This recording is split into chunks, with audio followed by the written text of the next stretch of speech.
오늘 말씀 주제가 내 분수를 알자입니다. 말씀 주제로 로마서 말씀을 나누겠습니다. 최근에 각종 모임에 목요 기도회든지 토요일 LTC 모임이든지 계속 감동 주는 말씀이 말씀에 대한 부분입니다. 찬양하러 딱 들어왔는데 주님께서 제 마음에 감동을 주시면 주신 말씀이 뭐냐면 사도행전 8장 26절 이후에 있는 말씀인데요. 그 내용이 뭐냐면 전도자 빌립 집사님이 예루살렘 교회에 핍박이 거세게 일어났을 때 사람들이 이제 쫓겨 흩어진 자가 됩니다. 그런 가운데 빌립 집사님은 유대인들이 주로 가지 않는 사마리아 지역에 가거든요. 거기 유대인들이 개취급했던 사마리아 지역에 가가지고 복음을 전합니다. 그러면서 거기 교회를 세우죠. 복음을 전하고 하니 성령님도 충만하게 임하고 난리가 났습니다. 그러면서 거기에 정말 충만한 교회가 세워집니다. 그러던 중에 이 8장 26절 말씀 이후에 보면 주의 사자가 나타나서 이 빌립을 어디로 가라 이렇게 명령합니다. 너는 예루살렘에서부터 가사까지 내려가는 그 길로 가라. 그 길은 광야니라 이렇게 얘기합니다. 빌립이 그 음성을 듣고 가서 보니까 누가 있냐면 에티오피아 구스 땅에 있는 에티오피아 간다게라는 여왕의 국고를 맡은 내시가 있었습니다. 그 내시가 이방인임에도 불구하고 예루살렘 절기를 지키기 위해서 예루살렘에 왔다가 돌아가는 길이었습니다. 가까이 가서 무슨 책을 읽는 것을 보게 되는 거죠. 그게 나중에 보면 이사야 53장쯤 되는 예수님에 대한 말씀. 그래서 빌립이 가서 이제 성령의 감동함에 의해서 묻게 되는 거죠. 네가 읽는 것을 좀 깨닫느냐 물어보니까 이 내시가 하는 말이 네 같으면 깨닫겠냐 이렇게 얘기하진 않았지만 가르쳐 주는 자가 없으니 어찌 깨달으리요 이렇게 얘기합니다.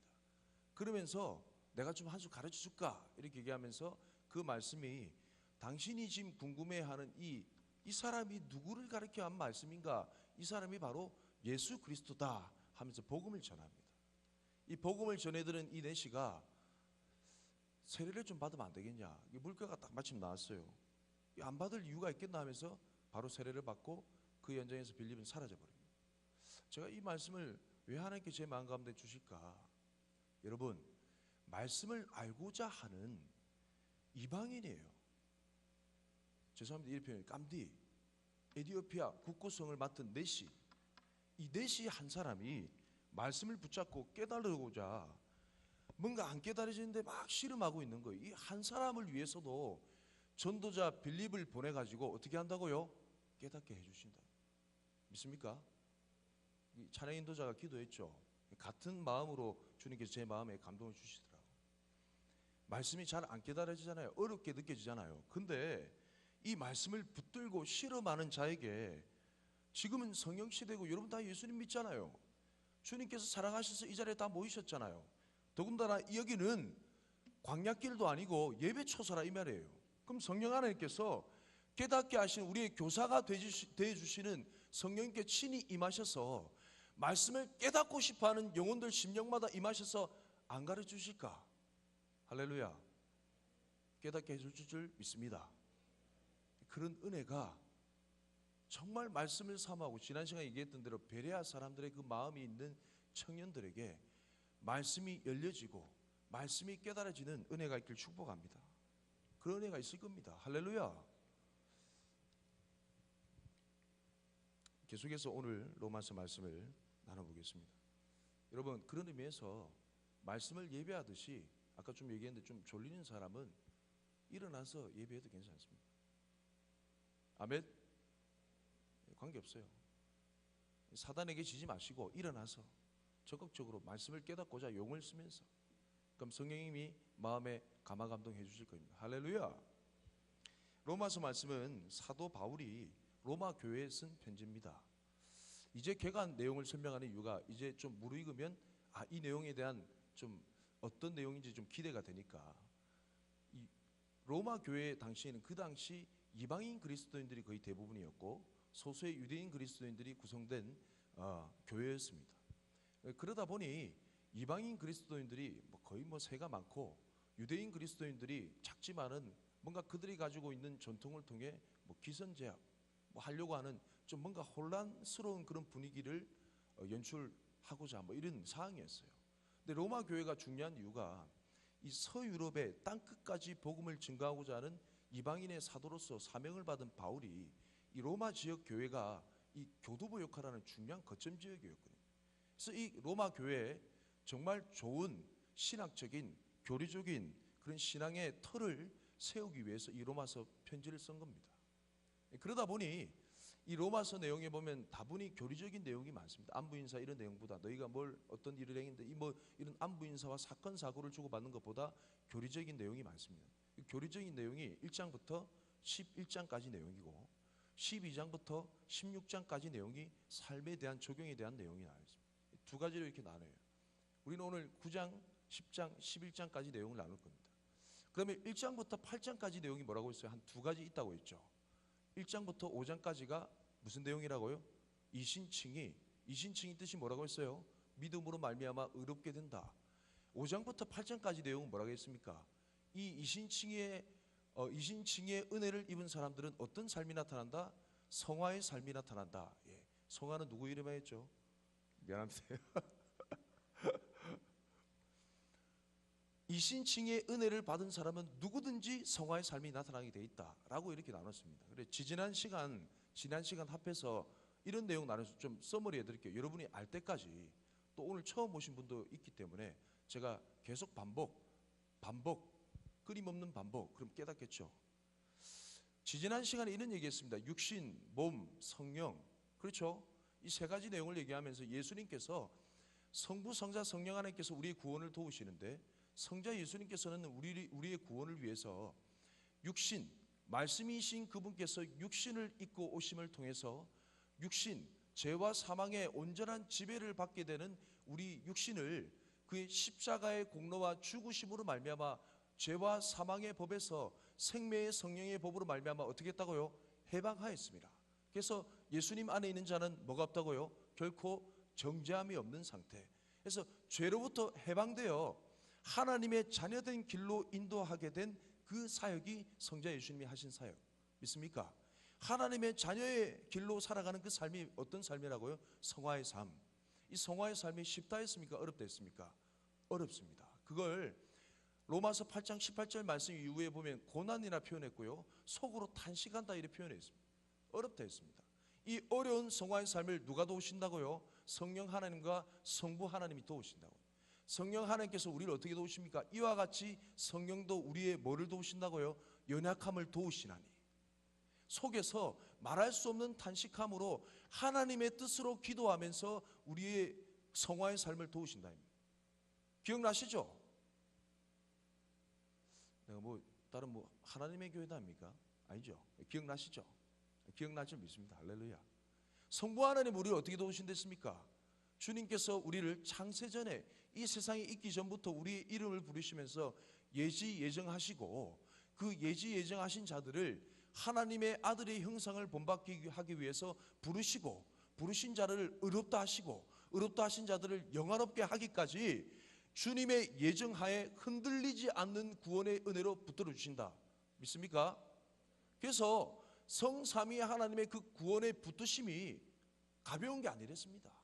이런 구원을 받은 우리가 어찌 주님을 찬양하지 않을 수 있으며 이런 주님의 예정하심을 믿는 우리가 성화의 삶을 살지 않을 수가 없다고 얘기했죠. 할렐루야. 성자 예수님은 거기서 끝났는가? 그러면 십자가 삶을 다 사시고 끝났는가? 아닙니다. 이제 내 할 거 다 했으니까 모히또에 가서 몰디브 한잔 해야지 이래 안 합니다. 예수님께서 죽으시고 3일 만에 다시 부활하사 어디에 계시고? 하나님 우편 보좌에 계시고 지금까지 우리를 향해서 어떻게 하신다고요? 친히 간구하시니라. 우리의 구원을 위해서 사랑하는 친애를 성부 하나님 붙잡아 주십시오. 놓치지 말아 주십시오. 한량없는 은혜를 부어 주십시오. 필요를 채워 주십시오라고 지금도 하나님 우편 보좌에서 뭐하고 계신다고요? 중보기도 하고 계신다. 여러분 이런 구원의 은혜가 입체적으로 체험적으로 느껴지면요, 그런 사람이 어떻게 성화의 삶을 안 살 수가 있을까? 맞죠? 그 내용을 지난 시간까지 로마서 8장 내용으로 같이 나눴습니다. 오늘은 9장, 10장, 11장 내용을 좀 나눠볼게요. 세 장에 걸쳐 나누는데 하여튼 뭐 하나님께서 인도하심 따라서 9장 1절 말씀 같이 한번 읽어볼까요? 9장 1절 말씀 시작. 내가 그리스도 안에서 참말을 하고 거짓말을 아니하노라. 나에게 큰 근심이 있는 것과 마음에 그치지 않는 고통이 있는 것을 성령 안에서 나와 더불어 증언하노니. 예. 사도 바울이 전도 여행을 떠나봤습니다. 이방인의 사도라 해서 전도 여행을 떠났지만 그에겐 전도 원칙이 있었어요. 먼저 어디에 가냐면 유대인의 회당에 들려서 유대인에게 복음을 전했습니다. 왜냐하면 복음에는 원칙이 있었거든요. 사도 바울이 얘기합니다. 로마서 1장 말씀에 나는 복음을 부끄러워하지 않는다. 이 복음은 모든 믿는 자에게 구원을 주시는 하나님의 능력이 됨이라. 먼저는 누구에게? 유대인에게요. 또한 어디에게? 헬라인에게로다. 원칙이 있었다고. 이건 사도 바울 개인적인 내용이 아니었습니다. 예수님께서 제자들에게 떠나기 전에 성령에 대해서 얘기하면서 오직 성령이 너에게 임하시면 가린네. 오직 성령이 너에게 임하시면 너희가 권능을 받고 예루살렘과 온 유대와 사마리아와 땅끝까지 이르러. 이 복음의 동심원적인 구조 어디서부터 출발한다고요? 유대인에서부터 출발해가지고 이방인에게 가는. 그래서 사도 바울은 항상 그 마음이 유대인, 퍼스트 유대인, 세컨드 이방인 이런 마음이 있었어요. 회당에 가서 복음을 전해보니까 유대인들이 복음 잘 받아들입니까? 안 받아들입니까? 거부합니다. 거부하는 정도가 아니고 회방을 놓습니다. 회방을 놓는 정도가 아니고 돌을 던집니다. 죽이려고 합니다. 결사대를 조직해서 이 사도 바울을 잡아 죽이기 전까지는 내가 진짜 밥도 안 먹을 기야 하면서 끝까지 따라다닙니다. 초창기 사도 바울의 그 일행들이 핍박을 받던 데서는 로마 정부가 아니었습니다. 동족인 유대인들한테 공격당했습니다. 이상하다. 이 복음이 분명히 율법을 알고 그만큼 선지자들 가운데 예언을 받았던 그 우리 동족이 복음을 잘 믿어야 되는데 교인 수가 3,000명, 5,000명 늘어감에 따라 기하급수적으로 늘어나는데 이게 이방인 숫자는 많이 늘어나는데 유대인은 없는 거예요. 그러면서 그 당시 있었던 구약의 말씀을 파면서 도대체 구원에 어떤 비밀이 숨어져 있을까? 하나님의 구원의 경륜에 대해서, 비밀에 대해서 파기 시작합니다. 그 로마서 말씀이 끊임없이 구약의 말씀이 인용이 많이 되어 있어요. 그 구약의 말씀을 읽으면서 자기 동족을 위해서 복음 전도하면서 그 마음에 감출 수 없는 그의 감정이 있었어요. 좀 전에 읽은 말씀대로 큰 근심, 끊임없는 고통. 하루 종일 복음 전하러 다니고 난 다음에 집에 돌아와가지고 숙소에 돌아와가지고 차 한 잔 탁 걸치면서 탁 생각하는 게 가슴 한켠에 아련하게 눈물이 찔끔하면서 내 옆에 있던 집 건너집 아저씨, 건너마을에 있는 그 삼촌, 동족 유대인, 아직도 예수님의 복음을 받아들이지 못하는 그 사람들이 눈에 밟히는 수많은 유대인들, 같이 가말리엘 문화에서 공부했던 수많은 생도들, 율법 말씀 너무 잘 알았던 그들이 자꾸 눈에 밟히는 거예요. 하나님, 이들은 버리셨습니까? 이런 고백이 자연스럽게 일어나는 거죠. 제가 말씀 한 부분에 적었죠. 이걸 이렇게 비유했습니다. 선교사가 있습니다. 이 선교사가 외지를 돌아다니며 복음을 전하는 선교사가 있는데 그 부모님이 일찌감치 예를 드는 거예요. 일찌감치 교회 시험이 들어 교회를 떠난 부모님을 둔 선교사가 있다 봅시다. 선교 현장에 그 마음이 있지만 그 마음이 어디 있을까요? 부모님한테. 집에 돌아가면 늘 하는 말이 아이고 미쳤지. 뭔 그런 도움도 안 되는 짓을 하고 계속 돌아다니노. 어머니 아버지 교회 갑시다. 내가 진짜 내 손에 장을 찢었지 교회는 안 돌아간다. 그런 부모를 둔 선교사의 입장처럼 뭐 비교는 안 되겠지만 이 바울은 끊임없는 고통, 매 순간 찌르는 고통, 육체의 가시도 있었지만 이 마음을 후벼 파는 하나님 정말 우리 동족은 버리신 거예요? 왜 이들이 예수님의 복음을 받아들이지 않죠? 그런 의문 가운데 늘 사로잡혀 있었을 거예요. 그러면서 구약의 말씀을 파면서 뭔가 깨달은 바가 이제 생기게 되는 거죠. 그게 지난 시간에 얘기했던 주님의 예정입니다. 이스라엘이라고 해서 모든 이스라엘이라고 해서 다 이스라엘이 아니요. 아브라함의 자녀라고 해서 다 후손이 아니요.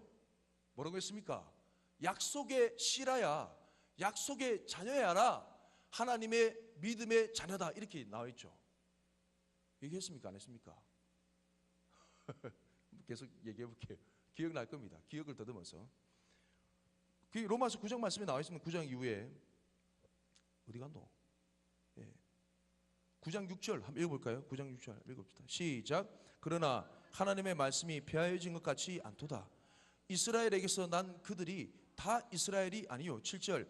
또한 아브라함의 씨가 다 그의 자녀가 아니라 오직 이삭으로부터 난 자라야 내 씨라 불리리라 하셨으니, 하나님의 말씀이 폐하여진 것 같이 않도다. 깨달은 거예요. 유레카, 깨달은 게 있다는 거죠. 이스라엘이라고 해서 다 이스라엘이 아니요, 아브라함의 씨라고 해서 다 믿음의 자녀가 아니라 하나님께서 이삭의 후손이라야 약속의 자녀다라는, 약속의 말씀이 있는 자녀라야 믿음의 자녀다라는 그 말씀이 깨달아진 거죠. 그 클라이막스가 뭡니까? 리브가의 뱃속에서 태어난 쌍둥이 야곱과 에서죠. 그렇죠. 이들이 하나님께서 말라기 말씀을 통해 가지고 하나님께서 말씀하시기를 나는 야곱을 사랑하고 에서는 미워하였다라는, 그게 언제 정해졌다고요? 창세전에 정해진 것이, 리브가가 아이고 하나님 배에 무슨 일이 일어나고 있습니까? 라고 기도했을 때 리브가가 아이를 뵌 그 상황 가운데 그 예정, 창세전에 예정된 그 말씀이 풀어졌다고 얘기했죠. 기억날 겁니다. 성경이 로마서 말씀이 분명히 얘기합니다. 얘들이 태어나기도 전에, 얘들이 태어나서 선이나 악을 행하기 전에 이미 결정된 내용이다, 이렇게 얘기합니다. 내가 야곱은 사랑하고 에서는 미워하였다. 이 말은 사도 바울이 깨달은 거죠. 아, 하나님의 예정하심이 있구나. 하나님께서 약속의 자녀로 예정한 자라야 그 약속의 말씀을 받고 약속의 자녀가 될 수 있겠구나. 사도 바울이 깨닫게 된 거죠. 지난 시간에 나눴죠. 기억나시죠? 그래서 이 창세전의 예정에 대해서 하나님의 창조적인 말씀의 능력이 임할 때 그 예정이 풀어진다 했죠. 그 예정이 풀어진 자가, 대표적인 자가 베드로고 사도 바울이고 여기 나와 있던 대로 야곱이고 그렇다. 그렇죠? 뭐 그런 내용을 나누고 같이 함께 기도했었습니다. 사도 바울이 그걸 깨달은 거죠. 하나님께서 예정하신 자라야 하나님의 약속의 자녀가 된다. 그러면서 계속 이 구원에 대해서 의문을 가진 많은 사람들의 그 질문에 대해서 하나님께서 이 예정하심에 대한 절대 주권에 대해서 어떤 비유를 들어 설명합니까? 토기장의 비유. 야, 이건 토기장이가 그릇을 만드는 그 주권이 있듯이 그 주권을 주님께서 쓸 수 있는 거야. 하나는 긍휼의 그릇으로 만들고 하나는 진노의 그릇으로 만드는 것이 만드는 토기장의 주권에 있지 않냐. 이게 근원이 어디 있냐면 예레미야서 말씀에 있습니다. 예레미야서 말씀에 그 근원이 있는데, 제가 말씀드린 예레미야서 18장 말씀에 나와 있거든요. 그 말씀에 보면 이게 더 심하게 표현되어 있습니다. 예레미야에게 하나님의 말씀이 임합니다. 그러면서 하는 말이, 야 예레미야야, 저 밑에 토기장의 집에 좀 가봐라. 내가 너한테 일러줄 말이 있다. 얘기합니다. 그 길로 예레미야가 토기장의 집에 가봅니다. 가보니까 어떤 일이 벌어지느냐. 여러분 잘 아시죠? 여러분이 그 토기장이가 농로를 이용하여서 뭘 하고 있다. 이 농로라 표현되어 있는데, 이게 여러분이 잘 아는 1990년도쯤에 나왔던 그 영화입니까? 사랑과 영혼.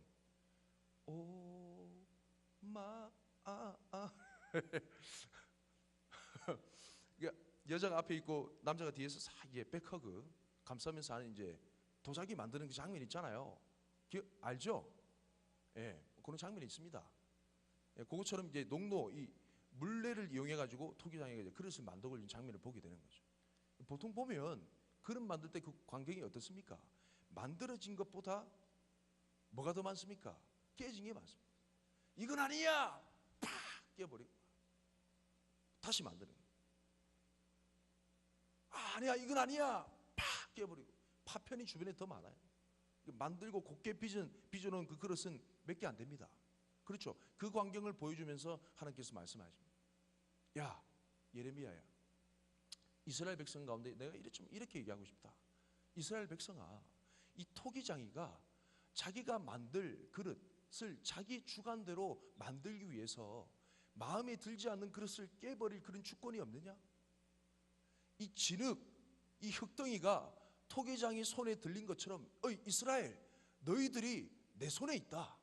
옛날에 뭐 CF처럼 내 손 안에 있소이다 이런 것처럼 너희들이 지금 내 손에 있는 것이지 진흙에 이겨가지고 만든 그 토기장이한테 뭐 말할 그런 주권이 있겠냐. 그 표현을 그대로 쓰면서 로마서 말씀에 인용하고 있는 거예요. 그렇죠? 그래서 예정 하나님께서 구원하시고자 하는 자를 구원하시고 하나님께서 버리신 자를 버리시는 그 주권이 누구에게 있다고요? 하나님께 있음을 사도 바울이 로마서 9장 말씀에 계속 설명하는 거죠. 그러면서 이 하나님의 절대적인 주권, 절대적인 구원하심의 그 원리대로 이방인에게 유대인에게 구원을 풀어가시는 그 약속의 말씀을 두 가지 말씀을 이용하면서 하나님께서 그 사도 바울이 그 구원을 설명합니다. 이방인에 대한 구원은 호세아서 말씀을 통해서, 그리고 유대인에 대한 구원은 이사야서 말씀을 통해서 풀어서 설명합니다. 그 말씀을 좀 읽어봅시다. 로마서 9장 25절 말씀. 로마서 9장 25절.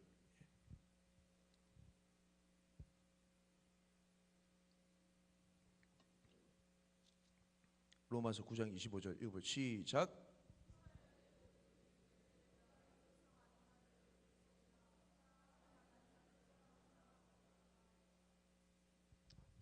26절로 읽어봅시다. 시작. 너희는 내 백성이 아니라 한 그곳에서 그들이 살아계신 하나님의 아들이라 일컬음을 받으리라 함과 같으니라.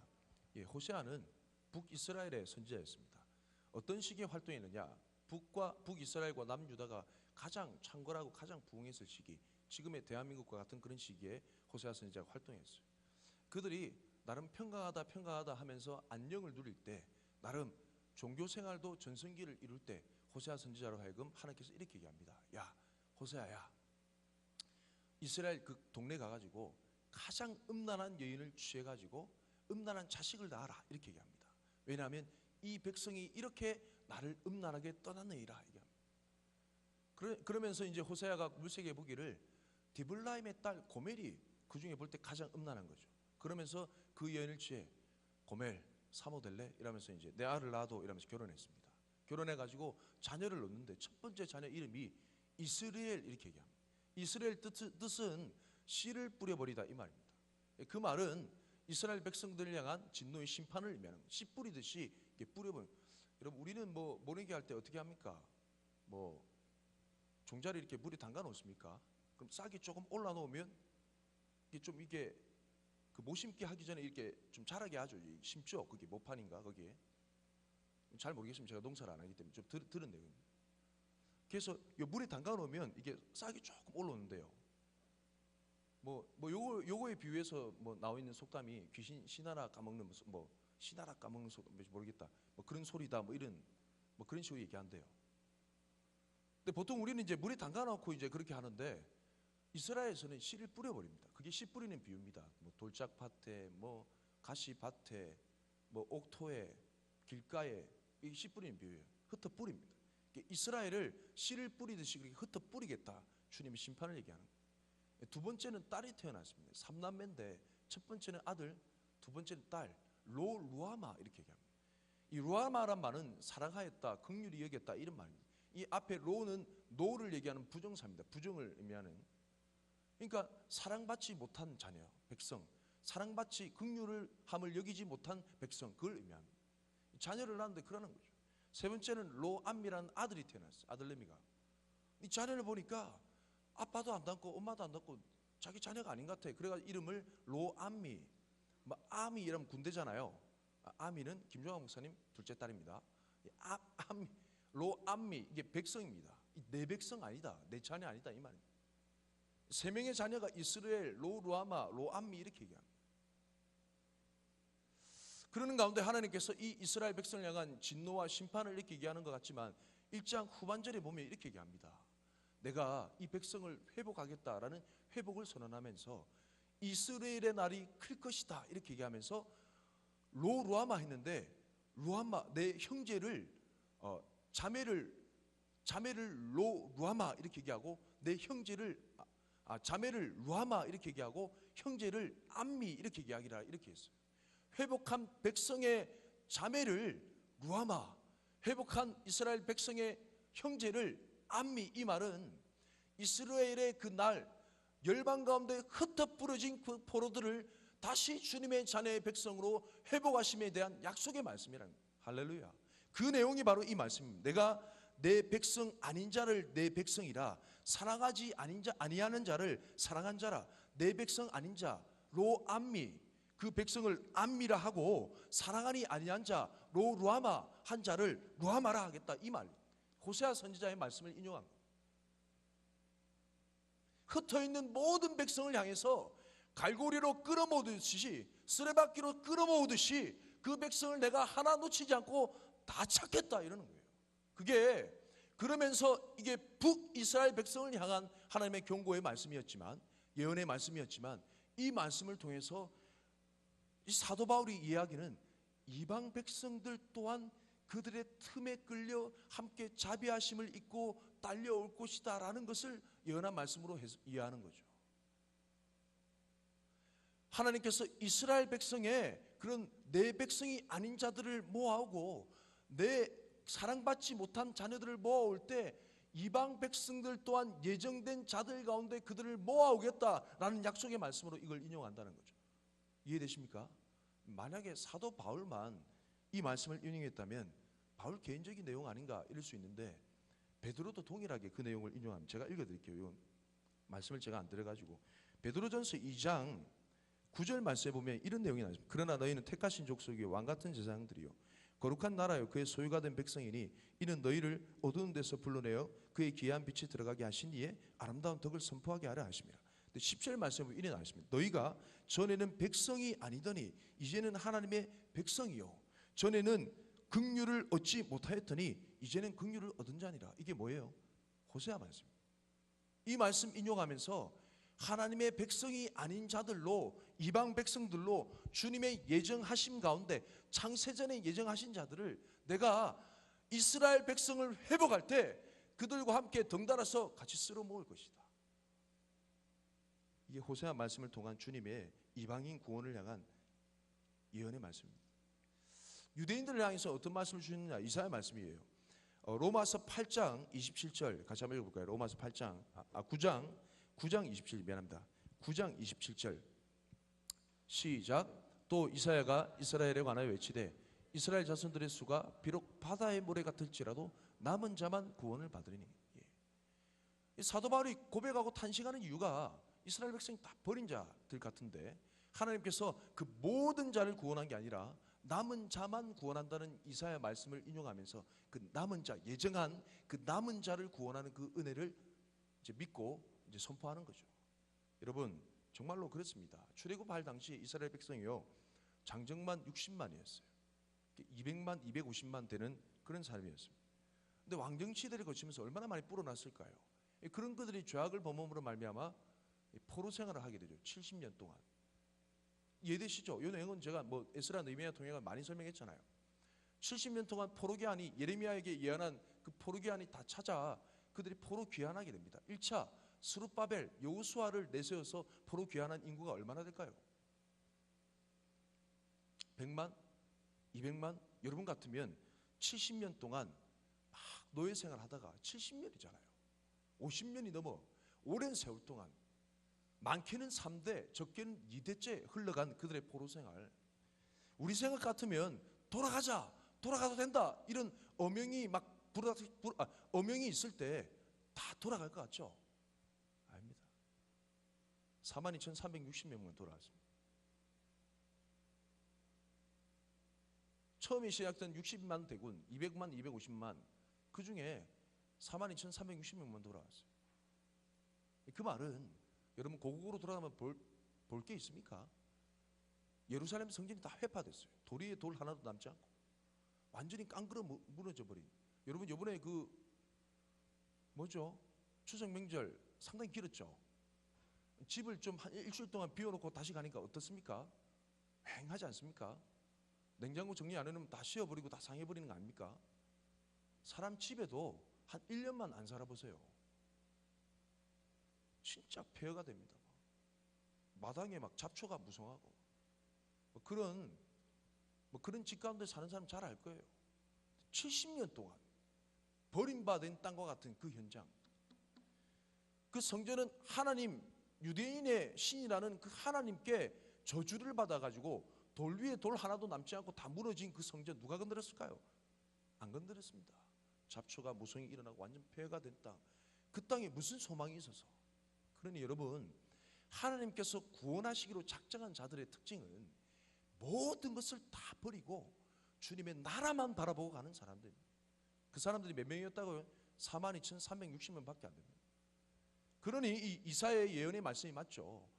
이스라엘이라고 해서 다 이스라엘이 아니고 이스라엘의 모든 사람이 다 구원받는 게 아니고 자기 생계, 자기 기득권, 이방 나라에서 재미 좀 봤는데 그 모든 것 다 내려놓고 나에게 약속하신 아브라함 조상 가운데 그때부터 얘기하신 그 약속만 붙들고 폐허하게 된 그 땅을 바라보면서 다시 재건하며 돌 위에 돌 하나 쌓아가는 그런 작정된 예비된 남은 자들, 그들만 구원받는 게 맞는 말씀이죠.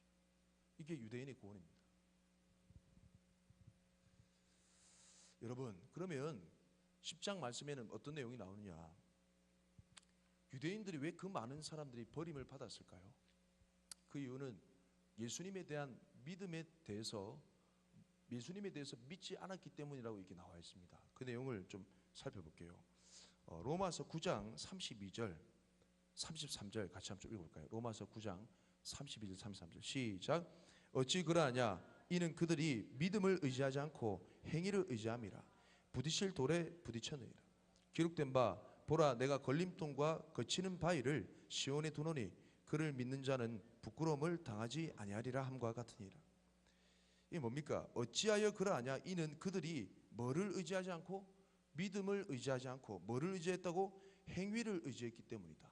여러분, 행위를 의지하는 자들마다 예수님은 뭐가 되느냐? 거치는 돌이 됩니다. 오늘도 예수님을 온전히 믿음을 의지하지 않고 내 행위로 뭔가 하나님께 잘 보이면 복을 받겠지, 이런 생각 가진 사람들마다 예수님은 거치는 돌이 됩니다. 걸림돌과 거치는 바위가 되신다고. 그래서 율법 교사들과 바리새인들의 거치는 돌이 되셨던 예수님이 바로 그 삶입니다. 그들이 수많은 많은 남은 자 이외에 또 남은 자들이 예수님을 믿고 구원받지 못한 이유는 그들이 믿음을 붙들지 않고 행위를 붙들었기 때문에. 그 내용을 좀 심화 학습으로 10장 말씀에 계속 풀이합니다. 10장 2절 말씀 읽어볼까요? 2절 말씀 10장 2절 시작. 내가 증언하노니 그들이 하나님께 열심히 있으나 올바른 지식을 따른 것이 아니니라. 유대인들은 열심히 있었습니다. 우리가 예배드린 열심하고 차원이 다릅니다. 일주일 내내 하루 3번 꼬박 기도했고요, 2번 이상 금식했습니다. 기도하는 내용이 나오죠. 바리새인의 기도에. 그들은 2000년이 넘어가는 그 세월 동안에 하루도 한 주도 빠짐없이 샤바트 안식일을 지켰습니다. 그건 주일 땅 되면 우리처럼 연지곤지 화장 바르고 그냥 나오는 그게 아니에요. 그날을 준비하기 그 전날부터 장을 보고 준비하고 테이블복 깔고 촛불에 불을 붙이고 타이머 맞춰놓고 일을 하면 안 되기 때문에 그 모든 멀리 떨어져 있는 디아스포아 유대인들은 어떻냐면 가옥 구조가 유대인식으로 샤바트를 지킬 수 있는 그런 가옥 구조, 베란다에 그런 게 설치되지 않은 집에는 들어갈 수가 없어요. 그런 불편 설계를 다 감안하면서 살아왔던 그 세월이 2000년이 넘어갔습니다. 독하다 일할 수 있지만 그들은, 여러분, 우리가 구약 말씀을 이해하는 정도가 아니에요. 디모데에 대해서 이렇게 얘기하죠. 네가 어려서부터 성경을 알았나니. 이게 예사가 아닙니다. 세뇌가 됐습니다. 머릿속에. 부자 청년이 주님 앞에 나오죠. 선한 선생님 어찌하면 영생을 얻겠습니까? 야, 십계명 말씀 못 봤냐? 이거 지켜 행해라. 뭐랍니까? 제가 어려서부터 다 지켰습니다. 이건 진짜 지켰다 이 말이에요. 이 유대인들의 열심은 우리 찬양을 절기가 되면 하루 종일 춤추고 있습니다. 하루 종일. 죄송합니다. 잠깐 내릴게요. 미끄럽네요. 하루 종일 막 하루 종일 막 춤추고 막 서로 기차 만들고 막. 그들의 열심을 따라갈 수가 없습니다. 제가 성지순례에 갔었거든요. 20살 때인가 21살 때. 빚을 내서라도 가면 좋은 여행이 성지순례입니다. 이스라엘에 가가지고 예루살렘 호텔이라는 데를 머물렀어요. 아침에 이제 가장 행복한 시간이 언제예요? 여행하는 중에 밥 먹는 시간. 예. 아침에 이제 브렉퍼스트, 아침 식사를 조식을 하는데 참 맛있더라고요. 나름 현지에 가면 이제 금방 적응력이 빠릅니다. 이렇게 빵 같은데 야채를 이렇게 싸 먹는데 그게 정말 맛있더라고. 빵을 먹으니까 우유나 이제 오렌지 주스 참 신선하더라고요. 이스라엘에는 좀 음식에 대해서 되게 이제 정직하고 그런 문화가 있는 것 같아요. 우유를 먹었어요. 잔이 하나밖에 없잖아. 근데 이제 오렌지 주스도 먹고 싶은 거야. 내 마음속에 또 이제 솟아오르는 식탐. 예. 옆에 있는 수많은 잔들이 보이길래 하나를 딱 잡았습니다. 잡는 순간 좀 멀찌감치 있었던 한 노파 할머니께서 막 달려오시더니 막 뭐라 막 얘기하시는 거예요. 무슨 말인지 알아듣지는 못하겠지만 상당히 기분 나쁜 걸로 봐서는 저를 향해 욕하고 계시구나, 이게 분명히 알게 됐습니다. 막 뭐라는 거예요. 막 내가 뭔 잘못했나? 이 잔이 뭐 문제가 있나 이래가지고 자리에 앉았어요. 자리에 앉았는데 내 옆에 테이블에 와가지고 막 계속 뭐라더니 잔을 막 빼앗으시는 거예요. 그러면서 그 잔을 있는 힘껏 던져버리면 깨버리죠. 아무리 화가 나도 그렇지, 이 할머니께서 참. 그러면서 이제 그 주인장 그분의 할머니고 이제 가족이 다 이제 운영하시더라고요. 아드님께서 이제 운영하시는데 나이 많은 그 아드님께서 오셔가지고 영어로 이제 막 설명하는데 이제 이쪽은 외국인용, 이쪽은 유대인용이 나눠져 있대요. 제가 건드린 잔은 유대인용 잔이었던 거예요. 그러니까 유대인용 잔을 기분 나빠서 깨트린 게 아니라 이건 아무리 씻어도 유대인이 쓸 수 있다 없다? 쓸 수 없기 때문에 깨트린 거예요. 그걸 그때까지 계속해서 대대로 철저히 지키고 있었다. 이 구약의 율법 말씀에 보면 그 엄마의 젖과 함께 새끼를 같이 삶지 말며 그 우유에 고기를 삶지 말라 이렇게 되어 있어요. 그래서 그들은 지금까지 우유 담는 그릇과 고기 삶는 그릇이 따로 되어 있습니다. 심지어 설거지하는 개수대가 다릅니다. 2개가 있어요, 기본적으로. 많이 불편함에도 불구하고 적응되면 익숙해지면 쉬워진다 이래가지고 끝까지 그 불편한 삶을 율법이라고 규례로 그 열심 하나만 가지고 그래 살고 있으니, 죄송합니다. 저 뒤에 나가시면 좀 도와주세요. 열심이 보통 열심이 아니에요. 저를 보세요. 괜찮으면 저를 보세요. 따라갈 수가 없습니다. 근데 그 열심이 뭐를 따른 게 아니라 올바른 지식을, 말씀 한번 띄워주시죠. 10장 2절, 로마 10장 2절.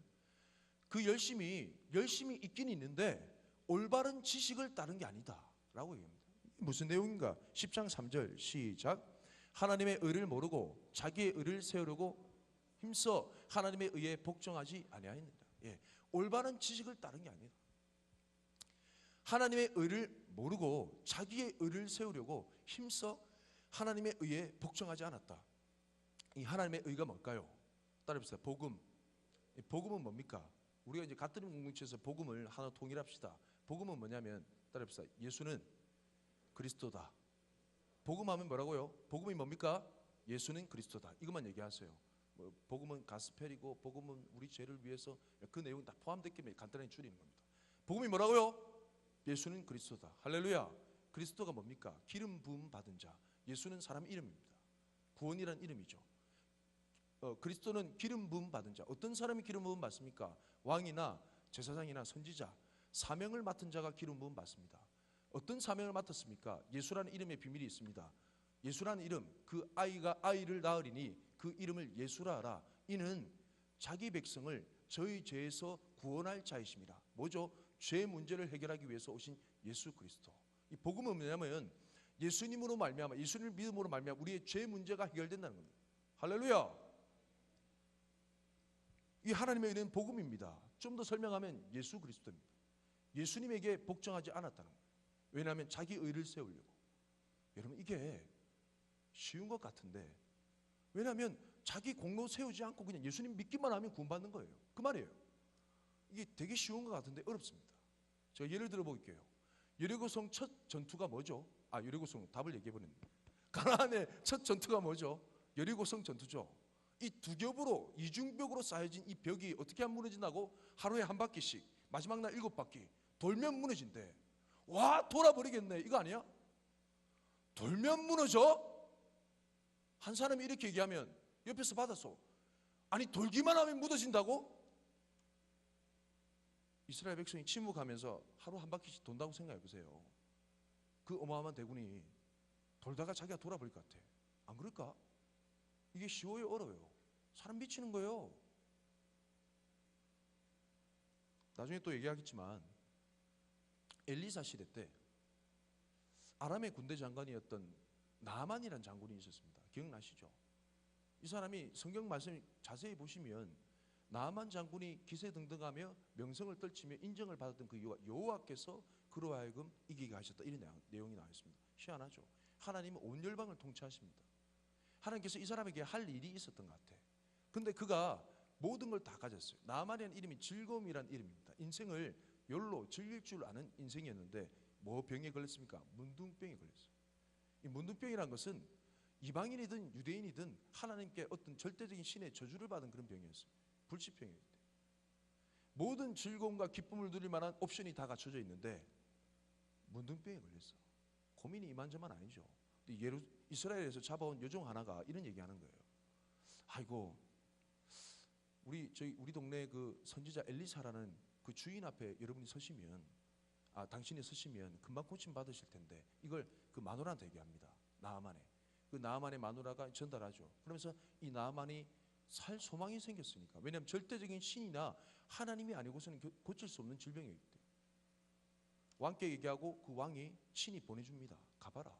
여러 가지 재물을 가지고 가게 합니다. 가서 엘리사의 집에 우여곡절해서 이제 도착합니다. 도착해서 찾아왔습니다 라고 했는데 문전박대 당하고 엘리사가 하인을 보내가지고 당신 저 요단강 물가에 7번 몸을 잠그랍니다. 화가 났습니다. 이 사람이. 내가 지금 어떻게 여기까지 왔는데 지금 장난하나? 그러면서 하는 말이, 요단강 물을 쳐다보니까 너무 추잡은 거예요. 죄송합니다. 지저분한 거예요. 진짜 그렇게 얘기합니다. 우리 이 아랍 나라에 가보면 그보다 더 깨끗한, 예를 들어서 우리 대한민국에 오면 뭐 한강이나 낙동강이나 이런 물에 씻으면 더 깨끗해지겠네. 갈란다. 가버릴래. 근데 그때 그 종이 이렇게 얘기합니다. 나만 장군이요, 만약에 그 선지자가 이것보다 더 심한 그런 부탁을 들어달라고 얘기했으면 아마 했겠지 않겠습니까? 근데 이것보다 쉬운 거 아니겠습니까? 한번 좀 믿는 척 한번 해봅시다. 나아만이 그 얘기에 설득당해서 행합니다. 만약에 7번 몸을 잠그는데 5번째 내가 지금 무슨 짓 하고 있노 하면서 뛰쳐나갔으면 치유받았습니까? 안 받았습니까? 7번 몸을 잠그자 피부가 완전 애기 피부처럼 깨끗해진 거예요. 여러분, 이게 쉽습니까? 어렵습니까? 쉬운 것 같은데 사람 미치게 한다니까요. 광야 가운데 민수기 말씀해 보면요, 이스라엘 백성이 그들의 가는 길로 말미암아 하나님을 원망합니다. 하나님과 모세를 원망해요. 그러면서 얘기하기를, 우리 지금 이 먹는 이 먹거리가 뭐고 하면 다 집어 던져버립니다. 도대체 광야 가운데 우리를 죽이려고 데려나왔습니까? 하면서 원망해버립니다. 그때 하나님께서 이스라엘 백성 가운데 진중에 불뱀을 보내가 물어 죽이게 합니다. 뱀이 나와가지고 막 발을 물고 죽이고 사람들이 막 죽어나오고 시체가 막 쌓이고 막 이래 됩니다. 그런 가운데 이스라엘 백성이 깨닫죠.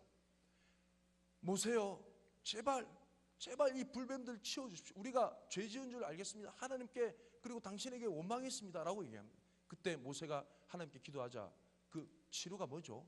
그냥 하나님께 고쳐주시겠다. 뭐 모세가 안수해서 나오면 가능할 건데, 이 불뱀의 형상을 노수로 만들어 가지고 높이 들죠. 그래서 어떻게 하면 낫습니까? 이 불뱀, 노뱀을 본 자들마다 낫고, 기분 나빠서 안 쳐다본 사람은 죽고. 이게 쉬운 것 같은데 사람 미치게 한다니까요. 율법의 완전한 자, 열심히 있는 자, 율법교사, 바리새인들, 서기관들이 봤을 때는 이 예수님만 믿으면 구원받는다는 이 진리가 너무나도 쉬운데 자기들 성에 안 찼어요. 그들의 잘못된 올바른 지식을 따르지 않은, 자기 의를 쌓으려고 하는 자기 행위에 근거한 그런 의 때문에 예수님을 버려버렸습니다. 그래서 그들이 구원에 이르지 못했다라고 얘기하는 거죠. 그런 의미에서 반대급부로 로마서 말씀은 뭘 얘기하느냐, 여러분이 믿기만 하면 구원받습니다 라는 그 내용을 마음으로 믿어 의에 이르고 입으로 시인하여 구원에 이르니라. 그러면 지난 시간에 얘기하지 못했던 로마서 10장 17절 로마서 10장 17절 말씀 읽고 제가 얘기했던 그 말씀을 같이 읽어봅시다. 로마서 10장 17절 시작. 그러므로 믿음은 들음에서 나며 들음은 그리스도의 말씀으로 말미암느니라. 할렐루야. 지금까지 내가 가진 열심, 내가 가진 그런 전통, 그런 율례를 지키고자 하는 애쓰는 마음, 이거 말고 그게 완전히 그런 자세가 필요 없다라는 건 아니고, 우리가 구원받는 유일한 수단은 이 믿음이 들음에서 나고, 이 들음은 그리스도의 예수님의 말씀으로 말미암습니다. 나를 믿는 자는 죽어도 살겠고 라는 그 말씀을 믿는 그 믿음으로 말미암아 구원받는다라는 그 내용입니다. 할렐루야. 그러면서 21절 말씀 한번 읽어볼까요? 10장 21절 시작. 이스라엘에 대하여 이르되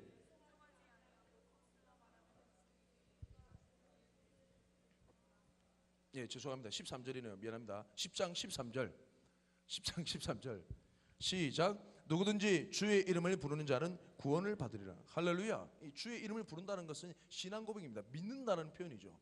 주의 이름을 부르는데 누구든지, 유대인이든지 헬라인이든지 이방인이든지 관계없이 누구든지 주님의 이름을, 예수님을 믿는 자는 어떻게 된다고요? 구원받는다. 근데 이 누구든지가 모든 사람을 얘기하는 건 아니다. 그렇죠? 예정하신, 주님이 작정하신, 누구든지 주님의 이름을 부르는 자는 구원받지만 누구든지 주님의 이름을 부르지 않는다는 거예요. 이 말이 이해됩니까? 주님의 예정하심에 관한 이방인의 구원, 유대인의 구원입니다. 그런 의미에서 사도 바울이 11장 1절 말씀에 이래 얘기합니다. 자, 읽어봅시다. 시작. 그러므로 내가 말하노니 하나님이 자기 백성을 버리셨느냐? 그럴 수 없느니라. 나도 이스라엘인이요 아브라함의 씨에서 난 자요 베냐민 지파라. 이스라엘 모든 사람을 버린 게 아니라, 예수님을 모두 다 믿는 것이 아니라 남은 자를 뒀다. 그 증거가 바로 나다라고 얘기하는 거예요. 그러면 하나님께서 이 이스라엘 백성 가운데 어떤 영혼은 버리시고 이방인들을 구원하시고, 이런 과정이 어떤 방식으로 진행되는가에 대한 내용을 이제 11장 말씀을 통해 풀어 설명하시고, 우리의 현주소가 뭔지 이 말씀을 나누고 말씀을 마무리할까 합니다. 자, 조금만 힘내주십시오. 간단하게 전해야 돼요. 하나님께서 이스라엘 백성을 안 버리신 그 내용을 엘리야를 통해 드러냅니다. 3절 말씀 읽어볼까요? 2절 말씀 시작. 하나님이 그 미리 하신 자기 백성을 버리지 아니하셨나니 너희가 성경에 엘리야를 가리켜 말한 것을 알지 못하느냐? 그가 이스라엘을 하나님께 고발하되 3절 시작. 주여 그들이 주의 선지자들을 죽였으며 주의 제단들을 헐어버렸고 나만 남았는데 내 목숨도 찼나이다 하니. 이때 어떠냐면 엘리야가 나와서 바알과 아세라 신을 섬기는 선지자들 850명과 자기가 싸운 그 갈멜산 전투의 일이 있었습니다. 그때 하나님이 불로서 임하셔서 응답하셔서 그 모든 사람의 두려움이 임했을 때 그 선지자들을 다 처단했어요. 그때 이 이세벨이라는 여자가, 아합 왕의 이세벨이라는 여자가 이 선지자 엘리야의 생명을 노리며 위협합니다. 그때 엘리야가 혼자만 남게 된 그 현실을 바라보고 두려워하는 그 내용입니다. 그때 하나님께서 뭐라고 응답하시는가? 4절 말씀 시작. 그에게 하신 대답이 무엇이냐? 내가 나를 위하여 바알에게 무릎을 꿇지 아니한 사람 7,000명을 남겨두었다 하셨으니. 할렐루야. 이 7,000명이라는 것은 상징적인 숫자입니다. 하나 둘 셋 넷 7,000명이 아니라, 요한계시록 말씀해 보면요, 큰 지진이 일어날 때 7,000명이 죽었다 이런 나왔거든요. 그 내용도 동일합니다. 7이라는 숫자는 유대인이 볼 때 완전수, 그들이 많은 숫자를 표현할 때 천천히요 만만히요 충분히 주님께서 예배해 두신 영혼이 있다 없다? 있다라는 거예요. 야 엘리야, 네 혼자 있는 줄 아냐? 바알에게 무릎 꿇지 아니하고 신실한 신앙을 지킨, 믿음을 지킨, 나 하나만 섬긴 7,000명의 예비된 자들이 남아있다. 그 남은 자라는 거죠. 그 대표적인 사람이 누구라고요? 나 사도 바울이다 라고 이스라엘 백성 유대인들을 버리지 아니하신 하나님에 대해서 얘기합니다. 5절 말씀이 뭐랍니까? 5절 말씀 시작. 그런즉 이와 같이 지금도 은혜로 택하심을 따라 남은 자가 있느니라. 할렐루야. 그 남은 자가 있다라는 거예요. 그래서 7절 말씀에 정리하기를, 그런즉 어떠냐? 이스라엘이 구하는 그것을 얻지 못하고 오직 택하심을 입은 자만 얻었고 그 나머지 남은 자는 우둔하여졌다, 이렇게 얘기합니다. 그래서 남은 자는 있는데 그 나머지 남은 자가 우둔하여짐에 대해서 이 우둔하여졌다라는 이 우둔하여졌다 이 표현이 어떤 표현이냐면 돌같이 되었다 이 말이에요. 마음이 돌같이 굳어졌다 이 말이에요. 예수님을 믿지 못할 만큼 돌같은 심령. 이 나머지 남은 자가 왜 우둔해졌는가에 대한 내용을 구약 말씀을 풀어서 설명하고 있는데 사도 바울이 깨달은 두 가지 말씀을 인용하는데 하나는 역시 이사야 말씀이고 하나는 다윗의 기도 시편 말씀입니다. 그 두 가지 내용을 살펴볼게요. 8절 말씀 읽어볼까요? 시작. 기록된 바 하나님이 오늘까지 그들에게 혼미한 심령과 보지 못한 눈과 듣지 못한 귀를 주셨다 함과 같으니라. 예, 신명기 말씀과 이사야 말씀 두 가지를 인용합니다. 앞부분에는 혼미한 심령과 이 혼미한 심령이 이 신명기 말씀에 보면 뭐라고 나와 있냐면 깊이 잠이 들게 하는 영 이렇게 나왔습니다. 여러분 잠들면 어때요? 수술할 때 이게 깊이 잠이 들게 어디 표현이 나옵니까? 아담에게 하와를 지을 때 깊이 잠이 들게 하사 최초의 마치 사건 마치의 영입니다. 이 복음에 대해서 마취가 되어버린 거죠. 여러분 마취가 되면 어때요? 속에 내시경을 집어넣든지 뭐, 팔을 자르든지 압니까? 모릅니까? 모릅니다. 살을 째든지 전혀 몰라요. 감각이 없다는 거예요. 복음에 대해서. 깊이 잠이 들게 하는 영을 보내사 또 그리고 보지 못하게 하고 듣지 못할 귀를 주셔서 복음에 대해서 눈이 가려져 버리고 귀가 가려져 버리고 그렇게 된 그 말씀이 응했다라는 부분이죠. 또 다음은 다윗의 기도가 예언적 기도가 성취됐다라고 하는 겁니다. 9절 말씀 읽어볼까요? 시작. 또 다윗이 이르되 그들의 밥상이 올무와 덕과 거치는 것과 보응이 되게 하옵시고 예. 10절 말씀에 그들의 눈은 흐려 보지 못하고 그들의 등은 항상 굳게 하옵소서. 이 밥상이라는 것은 먹고 마시는 그런 생계를 얘기합니다. 그들의 밥상, 먹고 마시는 생계의 문제가 그들에게 올무가 되어서 예수님을 믿지 못하게 하시고 무엇을 마실까, 무엇을 입을까, 무엇을 먹을까 염려하지 말라. 이건 누가 구하는 거라고요? 구원이 없는 이방인들이 구하는 것이다. 너희는 먼저 그의 나라와 그의 의를 구하라. 왜냐하면 사람이 떡으로만 살 것이 아니고 하나님의 입으로 나오는 말씀 주님의 뜻으로 살 것입니다. 믿습니까? 그래서 이 이방인들이 구해야 되는 그 삶의 생계의 문제로 말미암아 복음의 눈이 가려져요. 인생의 재리, 인생의 자랑 그것 때문에 그 씨가 온전히 자라지 못하고 금방 사그라져 버리는 것처럼 복음이 잉태되지 못하는 그런 삶의 심령이 된다는 거예요. 다 돼갑니다. 말씀 전하는 제가 편할까요? 하나도 안 편해요.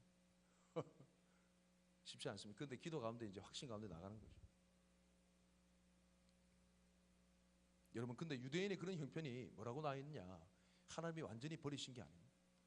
이 예언의 말씀이 이루어진 게 잠깐 그들에게 눈을 가리우시고 잠깐 그들에게 자비의 손을 거두어내시고 그럼 때가 되면 그 자비의 손을 다시 펼치신다는 그 내용이 어디에 나오냐면 그 다음 말씀 11절 말씀 11장 11절 시작.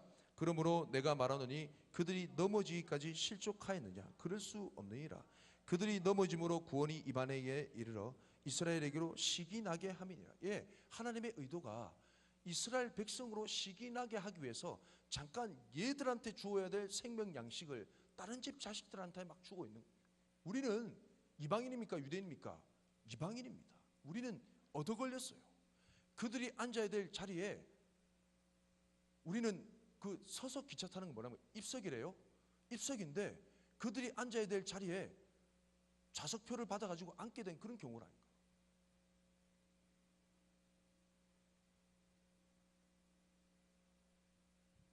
조금만 더 봅시다.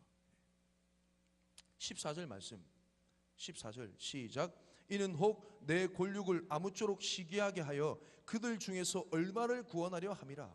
예, 그 표현을 오늘 이 말씀을 얘기하고 이제 사도 바울이 어떤 표현으로 얘기하느냐? 원 감람나무, 참 감람나무 가지 그리고 돌 감람나무 가지의 접붙임으로 비유합니다. 우리가 이방인들이 구원받은 것이 참 감람나무, 온전한 이 감람나무라는 건 올리브 나무거든요. 올리브 기름, 정말 특 A급의 올리브 기름을 얻을 수 있는 참 감람나무 가지의 온 가지를 베어버리고 돌 감람나무, 온전한 기름을 얻지 못하는 돌 감람나무 가지를 접붙였다 이렇게 얘기해요. 그러면서 그 뿌리의 진액을 돌 감람나무 가지가 빨아들일 수 있도록 함께 구원을 누릴 수 있도록 하는 그 비유로 설명합니다. 이 농사를 좀 지은 사람은 우리 홍정수 집사님은 좀 이해가 안 될 수도 있어요. 왜냐하면 접붙임의 원리는 반대입니다. 맞죠? 맞습니다. 이 집사님 아실 거예요. 뭐라고 해야 되지? 좋은 실과를 맺기 위해서는 참으로 잘 열매 맺는 가지를 꺾어다가 잘 열매 맺지 않는 그 나무에 딱 붙입니다. 그래서 그 진액을 받아 그 가지를 통해서 좋은 열매가 이제 맺게끔 유실수 뭐 그 나무에 대해서는 이렇게 접붙임합니다. 그 요 내용이 좀 이상하다 그렇죠?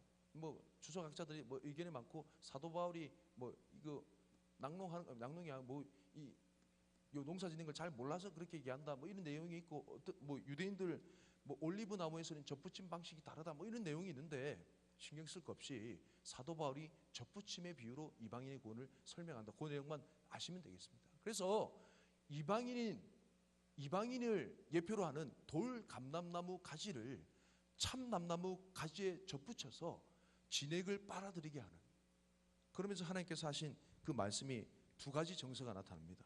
21절 말씀 읽어볼까요? 21절 시작. 하나님이 원 가지들도 아끼지 아니하였은즉 너도 아끼지 아니하시리라. 22절 그러므로 하나님의 인자하심과 준엄하심을 보라.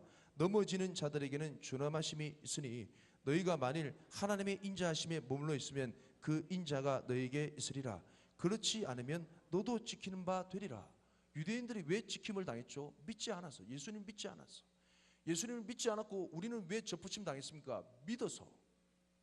그렇죠? 근데 원래 우리가 있던 자리가 아니었어요. 주님의 두 가지 정서가 뭡니까? 믿지 않은 유대인들에 대해서는 준엄하심으로, 아무리 이방 백성이지만 그래도 예수를 믿어서 구원의 자격이 있는 우리에게는 인자하심으로. 네, 여러분 이게 스위치가 언제든지 바뀔 수 있다 없다? 있다라는 거예요. 누구에게 더 혹독하게 적용된다? 우리한테. 왜냐하면 우리는 원래 있을 자리가 아니에요. 그래서 내 분수를 알라 이 말입니다. 이건 우리 그 자리가 아니었습니다. 아까 이스라엘 표현 기억납니까? 이스라엘 백성 열방 가운데 흩어져 있는 이스라엘 백성 가운데 사실 그들을 쓸어 담으려고 막 이렇게 1,000원짜리 만원짜리 이렇게 쓸어 담으려고 하는데 10원짜리 같은 우리의 하찮은 그 인생들이 같이 딸려오는 거예요. 이렇게. 그게 이방인을 향한 주님의 자비의 구원이었습니다. 여러분 제가 지난주 중에 우리 가희가 금요일날 소풍을 갔죠. 선생님들 여기 계시죠? 소풍을 갔는데 속상한 일이 있었습니다. 이제 가희 엄마가 이제 요리를 잘 해가지고 평소에 싸주지 않은 특식을 도시락을 싸줬어요. 뭐냐면 김치볶음밥 베이컨 말이. 와 미치겠다. 제 지금 점심 안 먹고 완전 배고파. 김치볶음밥을 해가지고 동글동글하게 이제 그게 아니고 이제 김밥처럼 베이컨을 딱 펼쳐가지고 이제 요리를 안 해봐가지고 미안합니다. 김치볶음밥을 올려가지고 이게 싸가지고 턱 꽂아 준 거죠. 그걸 이제 이열로 해가지고 한 8개, 9개 뭐 이렇게 줬나. 그걸 싸갔습니다. 이제 갔다 와서 자가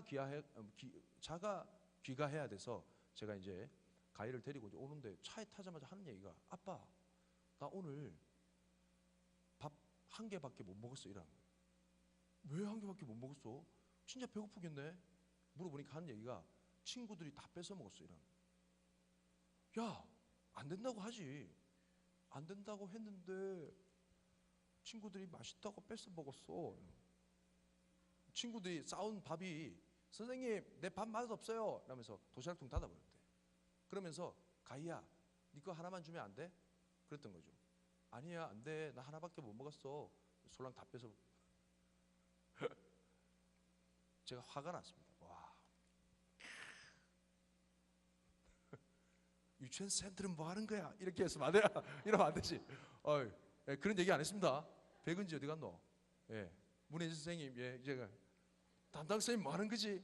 뭐 그래 안 했습니다. 속이 상하더라고. 누구한테 싸준 겁니까? 우리 가희 먹으라. 누가 먹었어요? 옆에 있는 친구들이. 괜히 막 그 애들 부모한테 이 부모는 이 애들한테 뭐라고 가르친 거야? 이러면서 막 우리 아내가 들으면서 계속 막 혼자 고소해가지고 막 웃더라고. 예, 우리 아내는 이제 뭐 실력 있잖아요. 가희야, 엄마가 금방 요리해줄게 이러면서 이제 와서 그 요리를 해줬어요. 와, 제가 진짜 화가 나더라고요. 와, 우리 가희가 먹어야 될 왜냐하면 제 비슷한 경험이 있거든요. 트라우마인가?